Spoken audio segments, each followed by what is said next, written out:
Parlons vidange. La Ville de Québec aimerait s'inspirer des grandes villes au Canada pour sa gestion des matières résiduelles. Le maire de Québec, en fait, qui aimerait qu'on mise davantage sur l'éducation citoyenne, comme on le fait à Edmonton, en Alberta, par exemple. Et Juliane, l'opposition ne s'y oppose pas.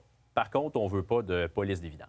Exactement. C'est pas ce qu'on veut voir. On veut pas en venir jusque-là. Puis du côté du maire de Québec, comme on l'a dit, il est en voyage en ce moment dans les prairies. Puis à la ville d'Edmonton, ce qu'il a remarqué, c'est qu'on met sur des programmes éducatifs pour venir expliquer un peu plus aux citoyens comment ça fonctionne, la collecte de matières résiduelles, le visualiser. Donc voilà, c'est ce qu'il a constaté. Puis ici à Québec, on l'a entendu, on veut aller cibler à la source, réduire la quantité de déchets que les citoyens aussi viennent à créer.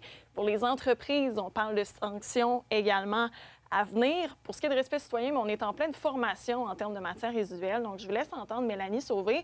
Elle dit d'une part, oui, il faut éduquer les citoyens, mais que la Ville a quand même son rôle à jouer dans tout ça. Je vais me battre bec et ongles qu'on n'ait pas une police de poubelle. Ça, j'en veux pas. Sur le site de la Ville, il faut fouiller, il faut aller voir. Fait que je pense qu'il faudrait peut-être, avant de commencer à taper ses mains de nos commerçants, peut-être commencer à les accompagner justement à mieux recycler et à mieux utiliser les services de la Ville.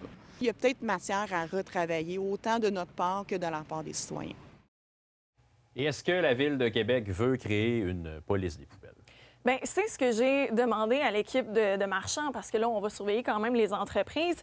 Et à tout ça, bien, on nous a répondu qu'il y a une emphase ici, en parlant d'Edmonton, sur le volet éducatif. C'est quelque chose qui serait facilement transférable ici du côté de la Ville de Québec. Dans un contexte où on demande aux gens de faire plus d'efforts, des réductions à la source, ça peut être une bonne opportunité pour y réfléchir. Donc, voilà ce qu'ils nous ont répondu. Pour ce qui est des citoyens, je suis allée les voir. Vous en pensez quoi? Avez-vous des idées? Et je vous laisse entendre. Certains d'entre eux ont quand même quelques bonnes stratégies sur la gestion des matières résiduelles. Je trouve qu'il n'y a pas beaucoup ici de compost ou de place. Comme partout, vous avez des poubelles. On peut pas mettre le recyclage.